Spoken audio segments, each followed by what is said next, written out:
mensagem pessoal do Facebook, pessoal do YouTube.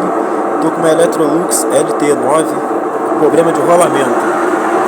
Olha a barulheira que ela faz. Essa daqui estava com o mesmo problema. Essa daqui já foi feita a manutenção nela. Essa aqui não estava nem rodando, o câmbio totalmente travado. Já foi feita a manutenção nela. Agora, logo mais, nos próximos vídeos vocês vão acompanhar a desmontagem dessa máquina aqui, para fazer o mecanismo.